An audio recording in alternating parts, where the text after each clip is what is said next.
All right, well, welcome everybody and welcome to the American Library in Paris's Evenings with an Author virtual event. I think this is our 7th virtual evening, so we're getting a little bit more practiced at this every time.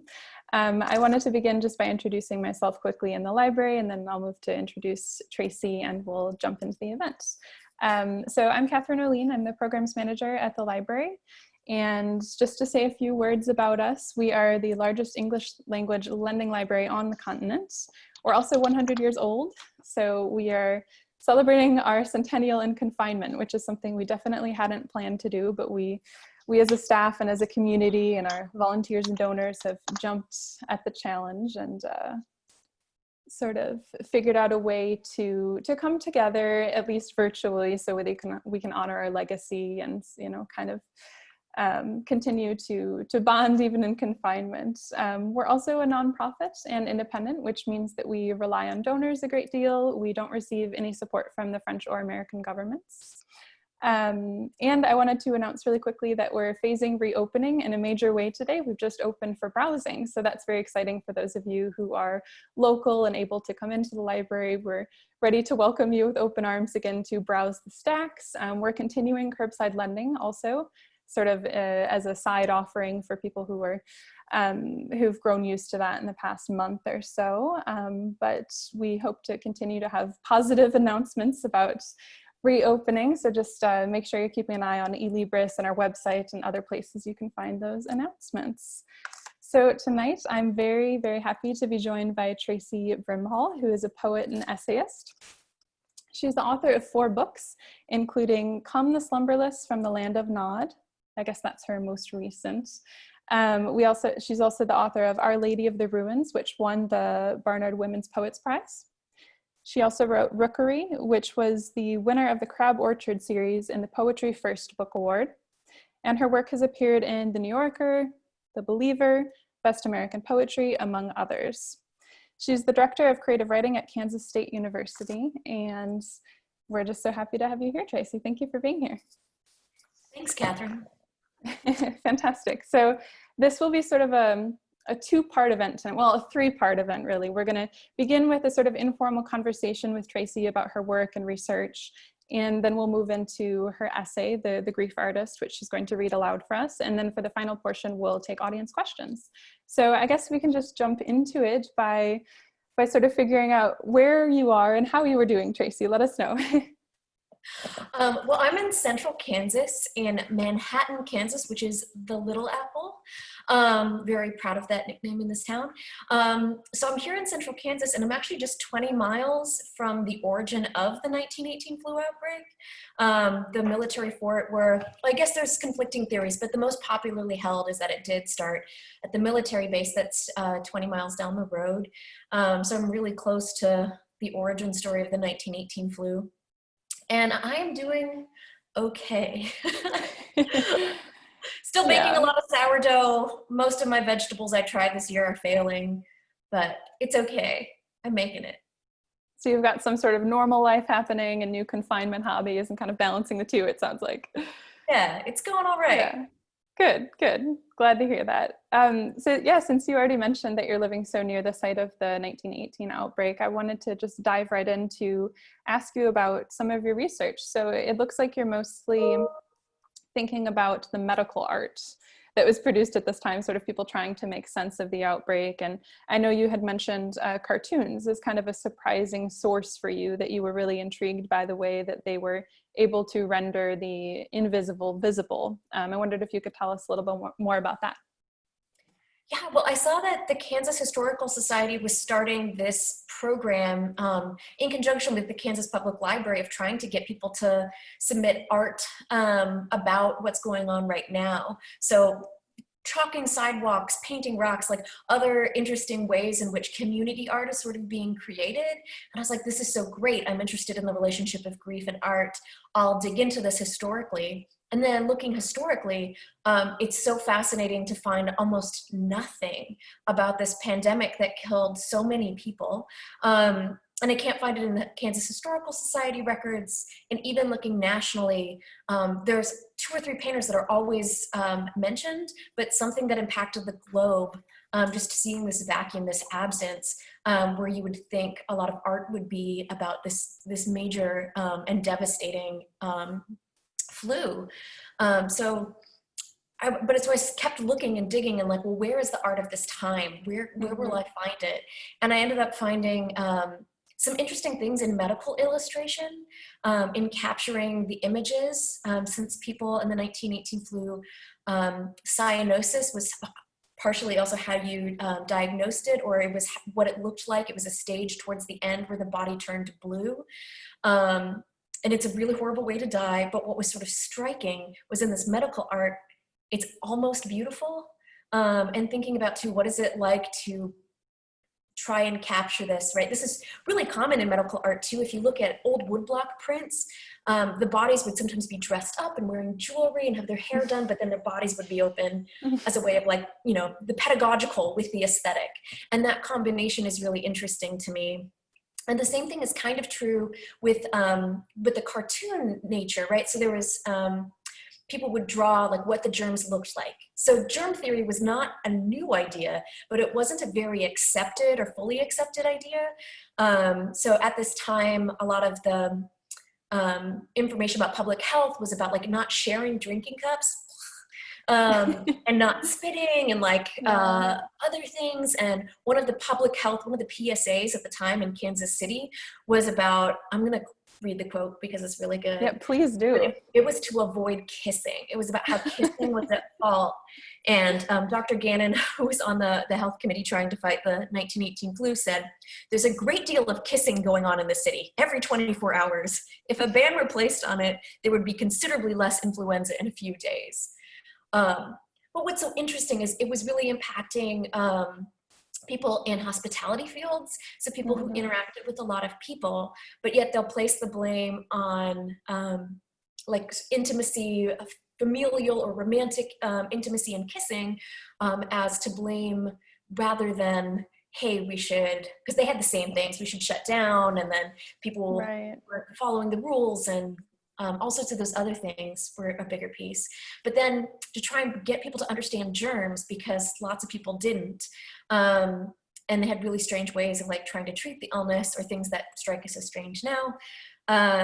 So there was a lot of cartoons of little viruses, even how we kind of get now. So that relationship of the cartoon as both a creative act, as an art, as well as like a public health piece of art.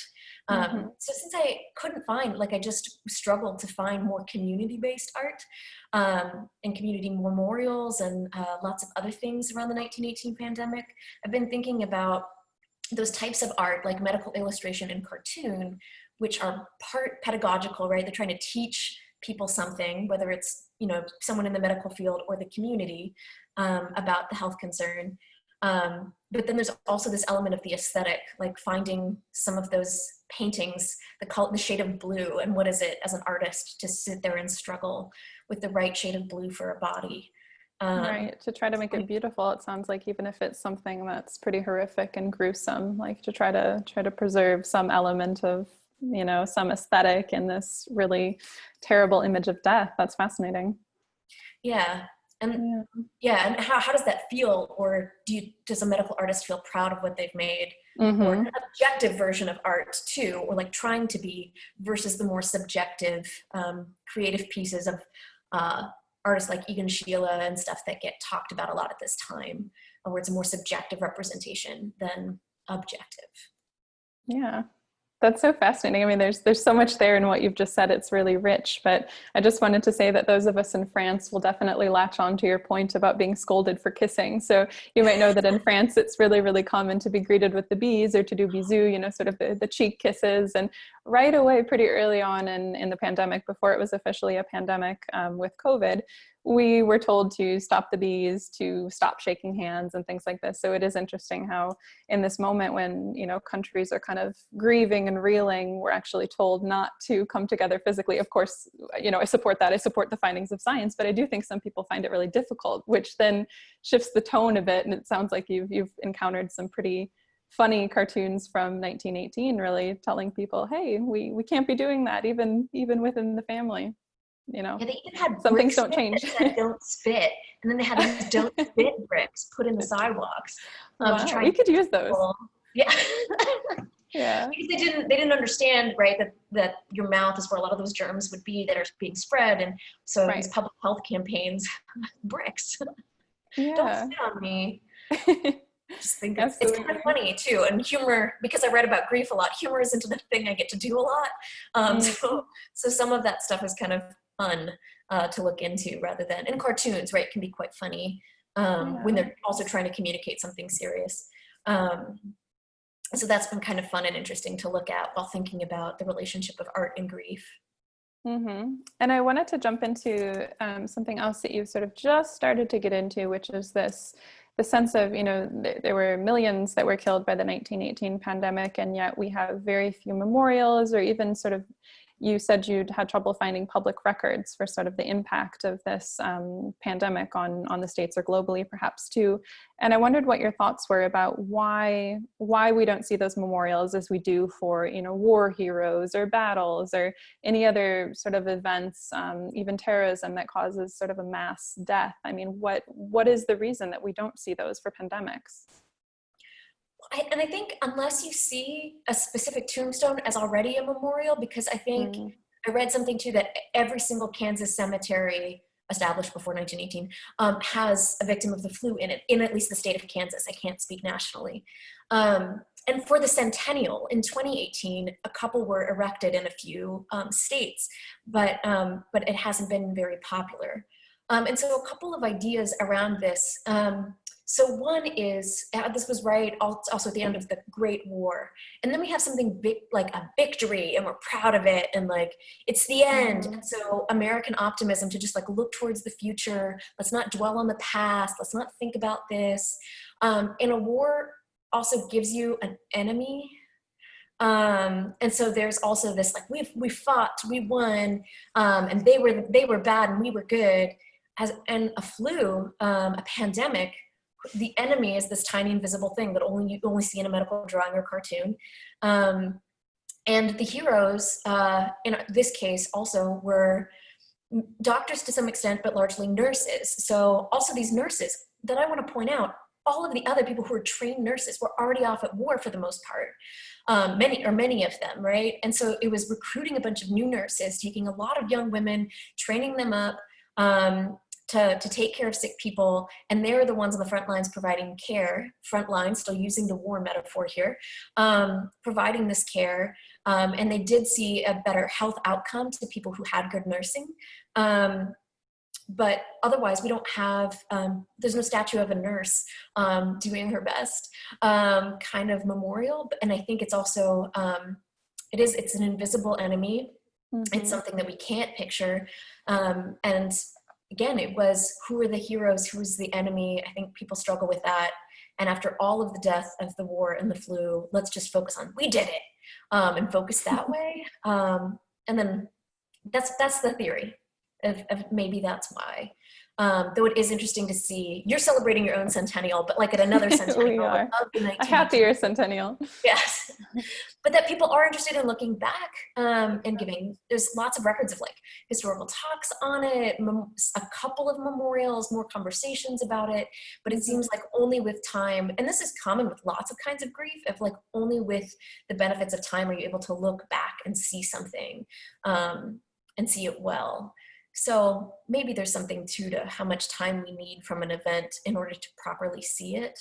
But it is interesting to me that, like you also mentioned, acts of terrorism, how quickly we are to establish a memorial, make movies about it, all Right. of this stuff, for wars or acts of terror, or things where the relationship of good and evil feel much clearer to people than something like an illness.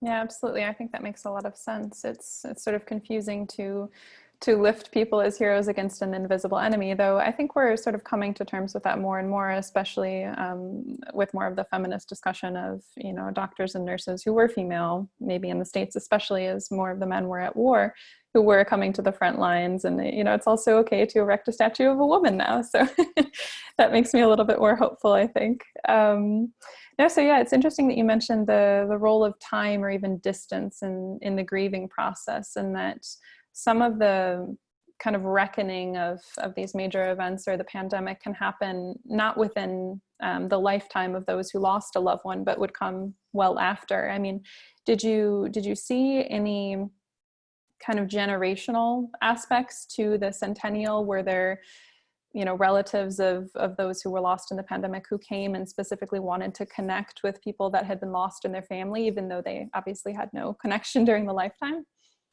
Yeah, I wrote a story about a man in Vermont who had a memorial made, and it was for, gosh, was that at the grandfather or the great-grandfather? I'm going to say, I think it's the grandfather. I think he's a little bit older, and it was erected out of granite. And the reason so many people of this town had died was from granite doing mine work, where, of course, right, this was before they were more careful of their breathing in their lungs. And this town in Vermont suffered greater flu deaths than anywhere else in the state because they'd had so much lung damage from this mining. And it's interesting to me that the memorial was made out of the thing that made him more susceptible to death. But so the medium also of an, and that's a memorial, right? It's a piece of stone, but that doesn't, it's also a public art, right? Even if it's something very simple, but thinking about what materials do we choose to create memorials out of or art out of, and I think the material, the medium of that expression is important and interesting as well. Like the medical illustration is watercolor, not oil. Again, just all of these things kind of interest me of like why one medium for that expression is chosen over another. And I find the use of granite, particularly in that case, kind of fascinating. But he wanted to, you know, memorialize that moment and talk about, I guess he still runs his grandfather's, or the family restaurant, and said also that it survived one pandemic, it'll survive another, but it's one, you know, family business that's been handed down for these generations. But I, you know, just looking for a way to honor those that have gone. Yeah, absolutely. I'm glad that you get into the point of kind of material use to honor those that we've lost or used in memorials. I think it's kind of a nice turning point towards your essay, The Grief Artist, because you discuss different types of categories. You know, there might be a granite monument, but there's also this tradition of memorial jewelry or hair art. And so I wondered if you could tell us a little bit about what that was, or what appealed to you about those other ways of memorializing loss. I love hair art. And there's actually the only hair museum in the world is actually just down the road in Independence, Missouri, and I really want to go as soon as things are open again. Yes. But I've long been really interested in hair art. But what's interesting about the flu too is that it also became part of it was already on the decline, but once germ theory really took hold, it was like, ugh, something from the dead body, right? If everybody was sharing a drinking cup and spitting on each other on the sidewalk, they weren't really that concerned with touching the body. And on the one hand, that's good, that we have learned more about germ theory, but the fact that we've become afraid of the bodies of the dead and those sorts of things makes me a little sad that people don't do more of that, that sort of hospice care and like people in doing shrouds and other things that used to be very typical, and a lot of that death care work was done at home rather than in medicalized settings. And I love hair jewelry. I love hair wreaths. I think it's amazing that like people would have just in their homes things that represented like dozens of family members, like strands of hair taken from each of them, woven into flowers to make beautiful pieces. So, I mean, art and time marches on, but again, it's another, speaking in those gendered terms too, it's another traditionally feminized art form that was seen as the work of women, and also when it stopped happening became something that people like threw away, that people burned, and not all of it, a lot of it hasn't been saved, hence I got to go to the hair museum. So interesting to do that. But I was also like, well, I kept looking for too, what did people replace it with? Where did our public grieving go? And so especially without monuments, without a sort of civic day, a holiday to like consider some of these things, where did that ritual go? Because it was so common. And then what happened to it? But I love that there are still, people are still aware of it. There's still art inspired by it. You can still find stuff on Etsy made it with hair. You can send in a locket, and it's really common actually in horse cultures, like people who are into horses. When a horse dies, they still have like a bracelet made. Is really common. Okay. Yeah. I find that interesting. That in so that we way, moved away from humans, but with animals, it's still somehow acceptable. But we're like, ugh, dead human bodies, scooped out by a dead human, which there are good reasons for, but also it makes me really sad. Again, that disconnection between being able to do some of those final moment aspects of care, those are sort of removed from people and medicalized in a death industry. They even call it the death industry, rather than doing that more intimate care for family. That's really normal. Well, speaking of hair one more time, we're going to continue with that metaphor for a second. So you've spoken of your essay, The Grief Artist, as a braided essay. And I wondered if you could just, sort of introduce the piece, the themes that you move through, and then I'll give you a chance to go ahead and read it aloud for us. Sure, yeah. So braided essay, so there's 3 different strands happening in the essay. I start with finding someone else's love letter in a used book. And that becomes important with dealing with the grief of my own divorce and thinking about, how do you memorialize that other kind of a loss of future, not a death, but a divorce. So still a living grief versus someone who's gone. And another piece is what's behind me. I found through one of my death caring groups, this woman who used her mother's funeral flowers to create sort of a memorialized grief project. And behind me is one of the images that she's made. And interviewing her and sort of using that and sharing in grief with somebody and the artistic process of a grief, grief and art both as a process, is another strand. And then I also deal with Janet, the woman who made this art, it was because her mother passed. And so I also talk about ways that I went through a grief ritual with my own mother's death. So my divorce, my mother's death, as well as somebody else's art from their mother's death are the 3 sort of strands. So as section breaks occur, I'll just give a little extra pause so that it's clear that we're leaping from one strand to another. That sounds good. Fantastic. Well, then I will go ahead and mute myself so we can listen to you, and I'll jump back in at the end to take questions. All right. Okay, great. The Grief Artist.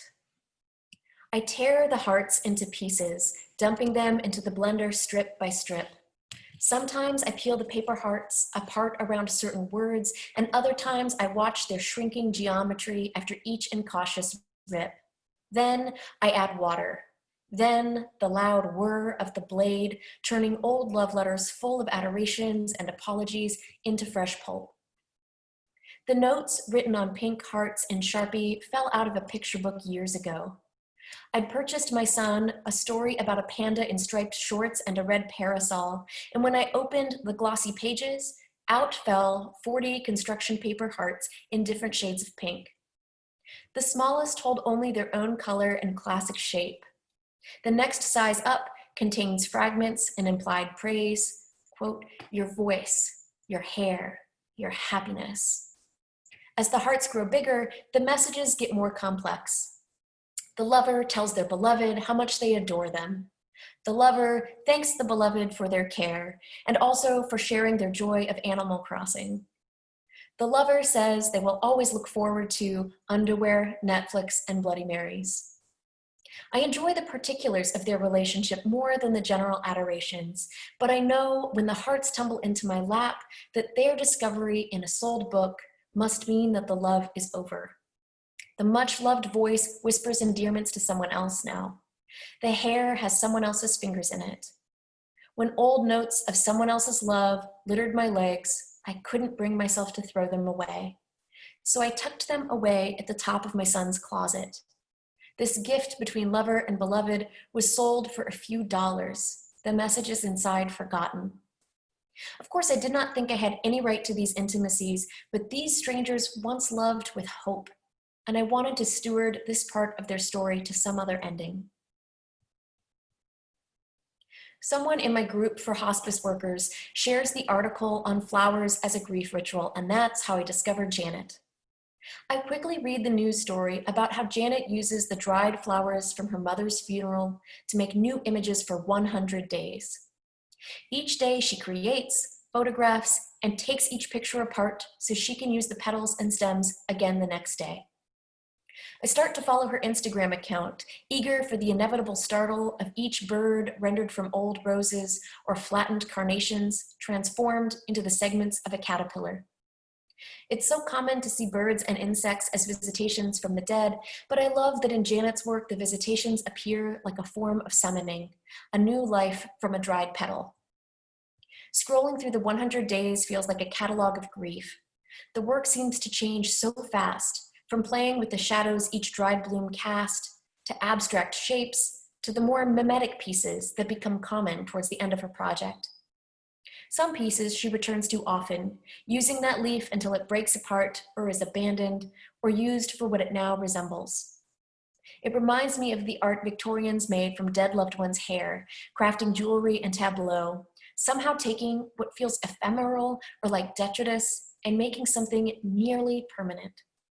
I love how this ritual of grief takes something classical like flowers and utilizes them in a new way, not letting the death of the cut blooms be the symbol, but giving them an afterlife. It reminds me of the jewelry Melanie Bylanker makes, who's inspired by Victorian hair jewelry that was once made as mementos of death or tokens between friends. She says, "I see hair as proof of existence, a souvenir." And she makes miniatures of intimate moments of everyday life, the vulnerabilities we forget, laying in the tub, washing our faces, braiding our hair in bed. Her art has the gift of making an image look the way it feels, which is also why I like to look at Janet's daily photos. It feels private and tender, though I don't know if I would have known the images were about grief if it hadn't been introduced to me that way. I read other people's comments on her posts. Everyone is so moved by Janet's sorrow and how she has rendered it into something beautiful. The images are stunning, it's true, as well as the story behind it. But it shocks me that in a culture so averse to grief, that her account's followers grow every day. So many people want to remark on each picture, to apply their own interpretations, to project their own sadness into each face made of leaves and dead buds. One even asks for the images to become a book, and many others click on the heart to show their support for such an ending to this bereavement. I both love that others acknowledge and want to engage someone else's loss process, and also protective, not wanting to see people change what Janet's doing. Her mourning is not about their wants, but like so many criticisms, I judge what I also secretly want to do. I write to her. I ask her to share in her grief. My mother had already been dead for 4 years when I decided to spend a year making blankets for hospice. I'd never made a blanket before, but I get it into my head to make a new Afghan every month and never repeat a pattern. At the time, I don't see what this has to do with my mother, who died so suddenly she never entered hospice. I don't see how learning a craft is symbolic of her and the craft store she once ran out of our garage. I don't see why it matters that the bag of yarn I pull from the closet comes from my former mother-in-law, who tried to teach me to knit on a loom. Skeins and skeins that testify to my failures. Out of the yarn bag, I pull loops of variegated yarn I thought would be good for hats, a thick teal one once intended for socks, and pastels I once tried to convert to unfading flowers. I find a dusk blue whose origin I don't remember, and I begin. I scroll through YouTube tutorials on how to make a stash buster blanket, wanting to use up this bag and its history of failures. Every online video assures me this is easy, but I chain and I pull it out. I count my stitches and I lose track. I double crochet, I skip one, I turn my work. Each night I carry my growing blanket upstairs and add row after row while my son takes his bath. He holds books open so I can read to him and keep my hands moving. I sit in the rocker, waiting for him to sleep, selecting a new color from the bag. The blanket grows heavy, and despite my attempts to pull in brighter colors, to de-petal the abandoned flower scarves and uncap the unfinished hats, the bag is full of blue. It's embarrassing, this first effort. It's uneven and dull, but I photograph it in the waiting room of the hospital to document it. When I bring it upstairs, the hospice coordinator praises it, insisting on its meaning to the family that will one day receive it. She calls it a gift and places it in a cupboard until it is needed. Janet agrees to talk to me about the 100 days she has spent with her mother's funeral flowers. Before she tells the story, she asks about mine, and I tell her about my mother, all the deaths I haven't been present for, why I volunteer for hospice now, how I married someone with the same mental illness as my mother, and now I'm grieving 2 lost futures. She lets me talk, and I do, though I'm embarrassed that I'm sharing like my mother, offering way too many intimacies to someone who doesn't know me. But Janet listens. It's an unusual experience, but I like it, getting to know someone through their losses first. When Janet starts to tell me about her mother's diagnosis, treatment, and decline, I'm a little bit startled. Though I followed her artistic process and read the news article on her 100-day project, I learn all these other details I didn't know, or that feel different in her voice rather than a reporter's language. One of the things I love most is that she and her sisters decided they should do something with the floral arrangements from their mother's funeral.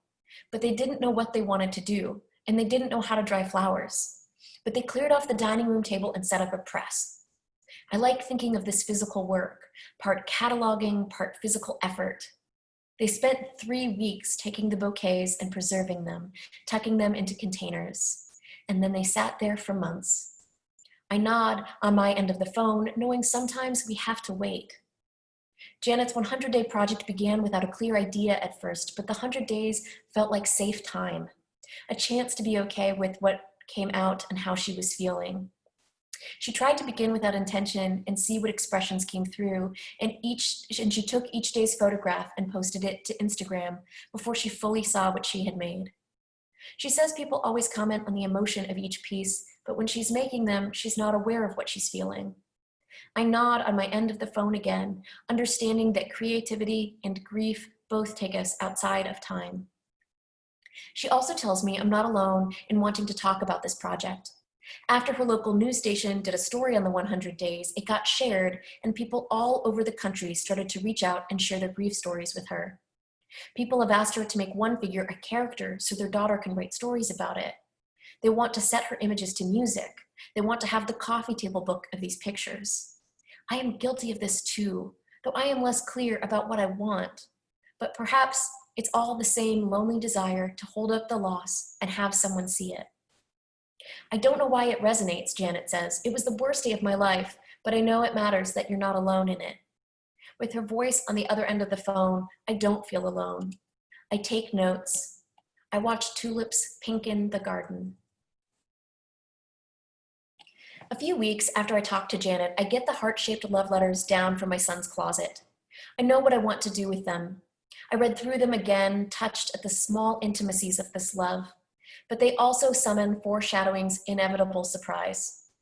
When I read them before, I hadn't recognized the details, but there, between all the sweet praises, are the lovers' apologies for taking their illness and moods out on their beloved. Between the laughter and affirmation are promises to treat the beloved better, the way they deserve.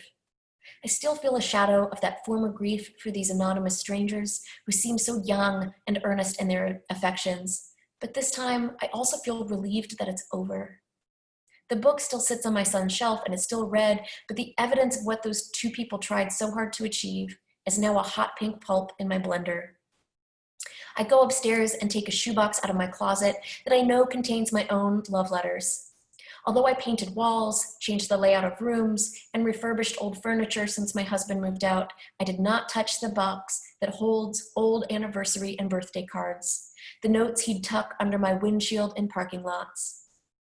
Cross-legged on the floor, I unfold them, sometimes skimming, sometimes careful to let myself see and feel each word, knowing this is the last time they'll be read. The knotty burn begins in my throat, but no tears come. It also feels like reading a stranger's love letters, and I grieve for that too, for what we meant to each other once, how that force of conviction is nothing now, and not even recognizable to me. I take the boxes downstairs and put them in the trash, but I keep one page. At the top is Things I Love About You.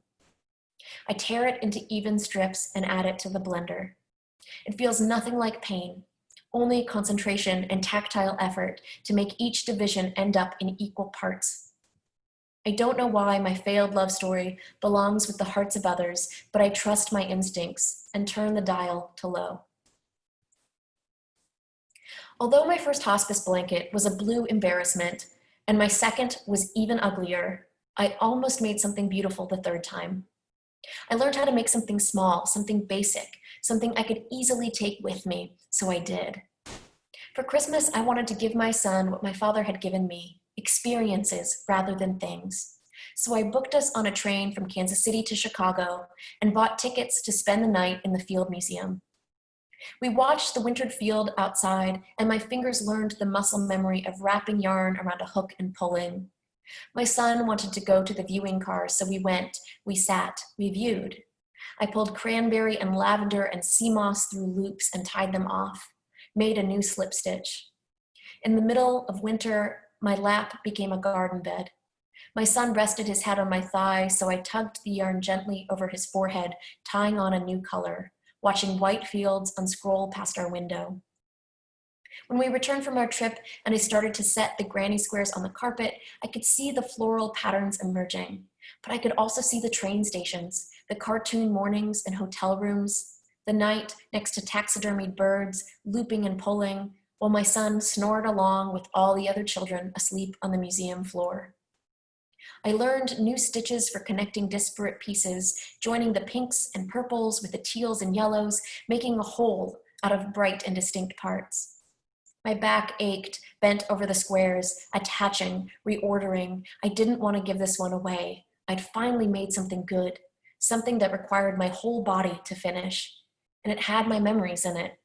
The rock of the dining car, the icy Chicago sidewalks, the moment I was carrying my son through the history of Earth so we could see the T-Rex Zoo, and he put his hands on my cheeks and asked why I wasn't listening when he said he was scared.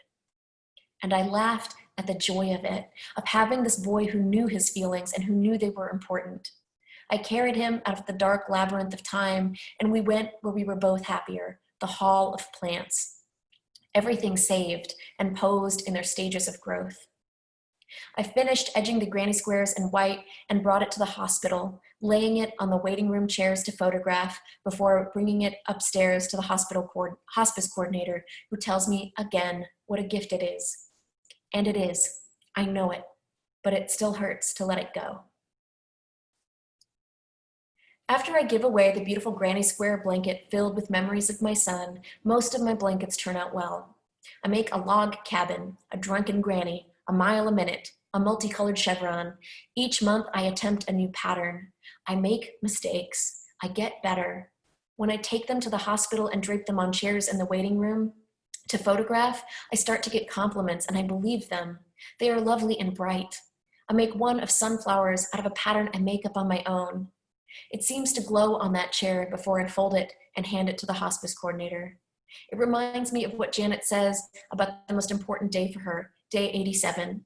Like every day before it, she didn't begin with an intention, but what appeared was a mother and child. She didn't feel a part of creating it, but there it was with its message. I almost make it, but don't fulfill the year I'd planned. A pain spreads in both of my hands and up my leg, and my doctor advises me to stop making blankets, stop playing the piano, stop running. I don't know what inside me is waking up or trying to get out, but 2 months later, the pain leaves without any diagnosis. It's a relief not to be afraid of my own body, but I miss the way the over and pull through of stitches could put me in a place where I found memories of my mother easily, or drift over the soft hills of old thoughts. The doctors never found a name for my pain, and I grow superstitious that it's my body's way of refusing to grieve this way anymore. Though I've never understood the way the body communicates, I like to believe that this time I get it. I finally understand pain as a way of saying no. Janet makes it past her 100 days, but says the flowers aren't ready to be done yet. A coworker tells her that over time, the work gets brighter, and this feels true. I love her early work with shadows, but she says it wasn't until day 60 or 70 that she became more convinced of the process. The images became more detailed and refined, and as the pieces started to break, it was both more challenging and more freeing. The scale of the work changed. There's a light and a delight in the work as it goes, a playfulness, a brightness that emerges even from flowers that have died and been pressed to hold the ghosts of their colors. I consider my own shades of grief, the embarrassment of blues of my first attempt to the gold sunflowers I finished last. And I want it to be true for me as well, as if someone else's artistry in grief can verify something for me and my own. I want to impose again, to see myself in what she does. So you're saying grief and art are both a process, I say. Yes, she reassures me, and you have to let the ugly days stand. In art and in grief, there are days you aren't proud of, days the emotions turn ugly, days the images don't turn out the way you want. But that's the human in us, and it belongs in the process. And that's the other thing, she says. You have to figure out how to use the process to become a better person. Suffering doesn't necessarily improve us. In fact, it often brings out the messy humanness, the anger, the unresolved wounds. We talk about the parameters of how to hope or how to grieve with hope, to acknowledge, to ask, to be honest. So when I pour the bright pink pulp of a stranger's love letters mixed with mine into the decal mold, I acknowledge that even these years later, I am still sad. I don't know what to ask, but I know what I need will come from the process, not the product. So I pulled dried orchid blossoms from their containers. My husband and son came home with this gift one day. It never bloomed again, though I still have it and water it faithfully. I like the way the flowers dried whole, but I pull them apart and press their aged white petals into the forming paper. I sponge through, I pat dry, I pour the pulp into the mold again, enjoying the paper's mechanics, its simple repetitions. I lay 3 small pages in the sun for what remains of the day, a triptych of heartbreak. Then I see what they should become, what was obvious all along. When I test them the next day, they are dry.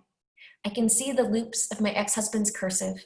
I can see the petal of a lowercase e in a stranger's marker. The orchids are indistinguishable from the letters, all mottled and pink and wrinkled under my fingertips. They're lovely and still usable, so I take out my scissors and I cut the recycled love into 3 new hearts. I put them up with clothespins where the novice art can be seen by others, can invite a question and become a story. There in my home, grief as evidence, better than new. Thank you. Thank you. We can give you a little silent round of applause. Thank you so much for sharing your work and for reading for us. We can open it up to audience questions at this point. So if anybody has a question for Traci, please submit via the chat feature and I'll read aloud so Traci can respond.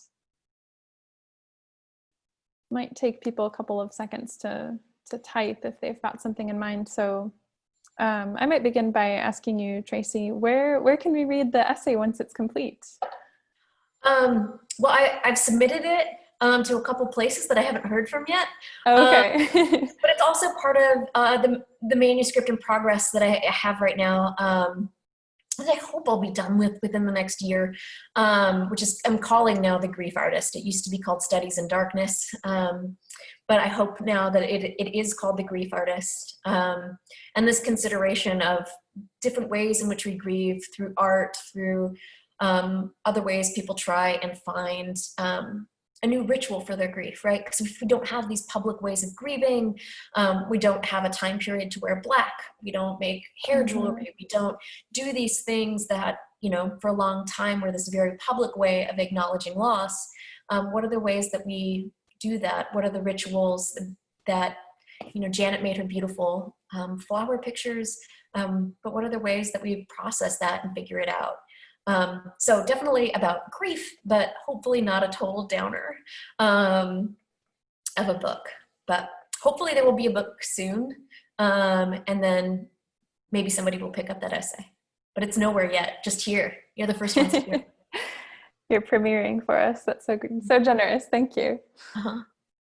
Okay, we'll see if any questions roll in.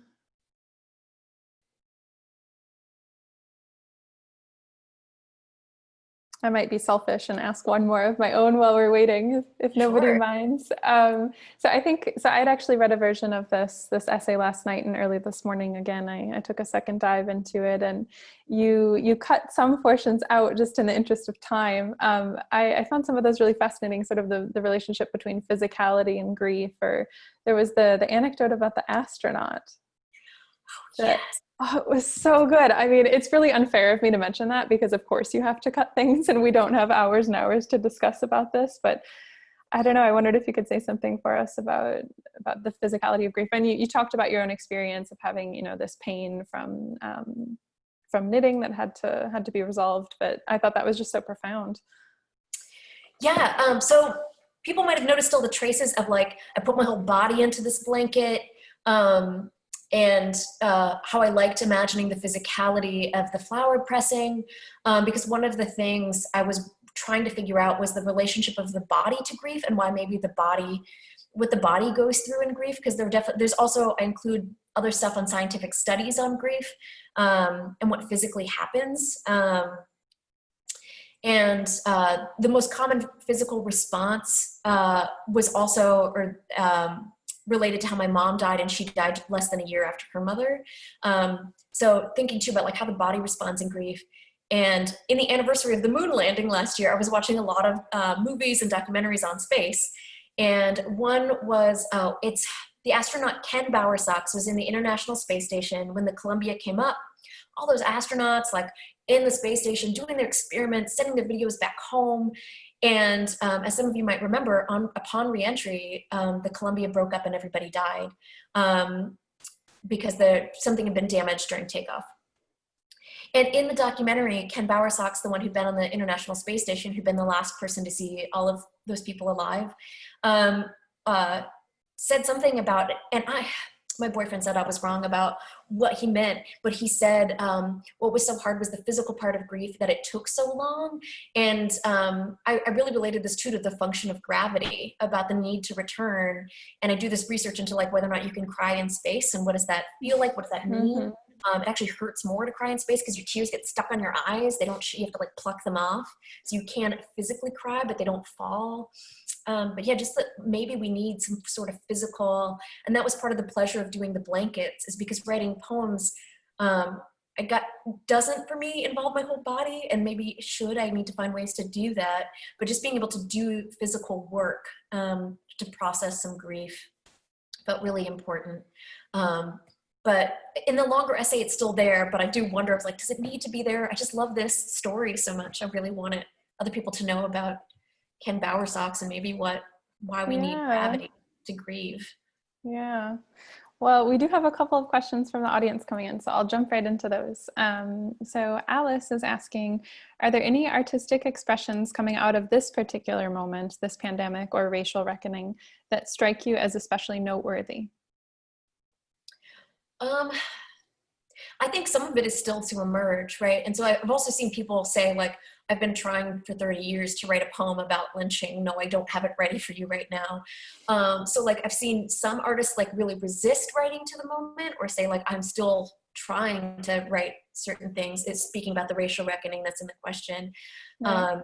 And other people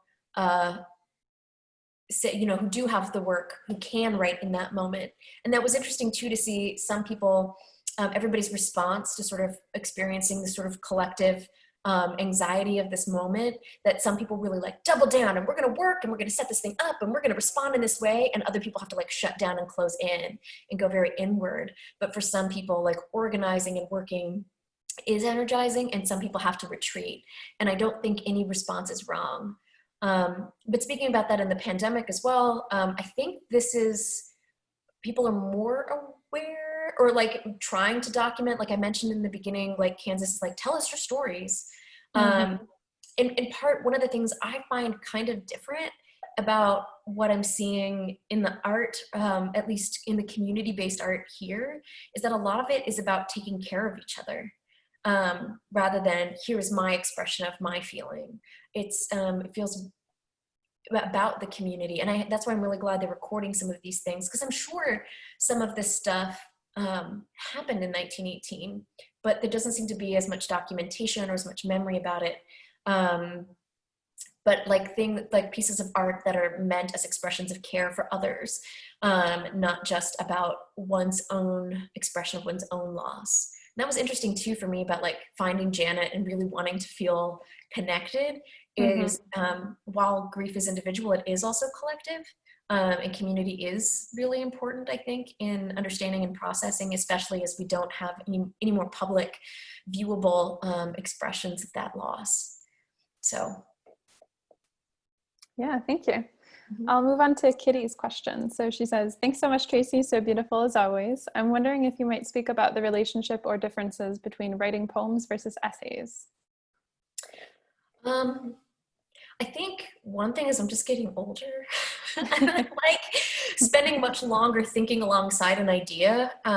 Poems usually for me come out of a form of urgency, of like something that I really want to get down. And while I can spend a long time revising and thinking about it that way, I like essays for their capaciousness. And I think also for trying something new. I got to the point where I didn't surprise myself anymore in poems. And so I wanted to put together some paragraphs. And it was really hard. I didn't understand the essays and how they worked. Though I also just received that somebody let me know that there isn't a strong sense of emotion in my essays. And so maybe there's something more emotional about the poem. It might also have to do with the research. And I love to research. I love facts. And so it lets me sort of engage with that form of intimacy. I think deep emotion of a poem is one form of intimacy, but I think facts are a form of intimacy with the world as well. But I just like spending a long time working on stuff these days. I really want to wrestle it out. And when I finally figure out what an essay needs, the thrill of it is higher than the thrill of a poem, or maybe what the poems used to give me. So there's also something about tackling a new art form and struggling, because even though it's all words, it's very different. And part of, learning the blankets, I make mistakes, I get better, I make something that's nearly beautiful. And just trying to, I used to make it a habit to try and learn a new skill each year, so that, try baking, try whatever it is, just to like let myself, and paper making had been one of those. I tried it, I learned a thing, and then all of it got put away. But just to let myself experience those failures and those first thrills of figuring something out, and just to stay on good terms with failure, so that I think it gets harder the older you get to like fail. When you're young, it's all falling off your bike and figuring out the dog paddle. But the older you get, I feel like the harder it is to fail, or I have found that. And I don't want to be afraid of making mistakes or trying new things. So I sort of force myself as a practice to try new stuff anyway. Yeah, that's fantastic. Very brave and healthy perspective, I think. Very inspiring. Since we've got just a second, if anybody has a last question, they can feel free to submit, but I'll just read a couple of these comments because they're so lovely. So Janice says, that was absolutely lovely, Traci. Thanks so much. By the way, I'm a KU grad. I grew up in Wichita and now live in Paris.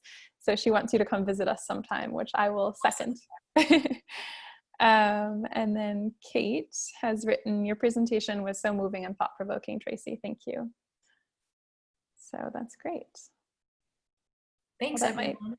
Yeah, thank you. That might be it as far as questions. I'll just, first of all, say thank you again to Traci for joining us and for your wonderful conversation, telling us about your research and reading your essay for us. We'll definitely be interested to see where that appears, or the new book, once that gets published. We'll be very glad to be updated about that news.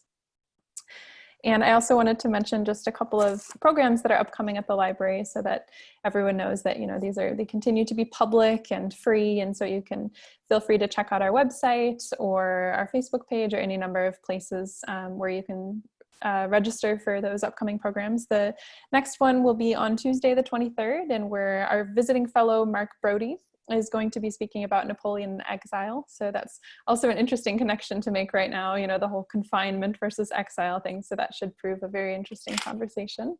And then on Wednesday, the 24th, also next week, we'll be hosting Jean Beeman and Ina Siddiqui, who are going to do a special conversation on cause of death, COVID-19, police violence, or racism. Conversation on racial inequalities in France and the US. So again, another very timely topic that we'll be eager to think through together.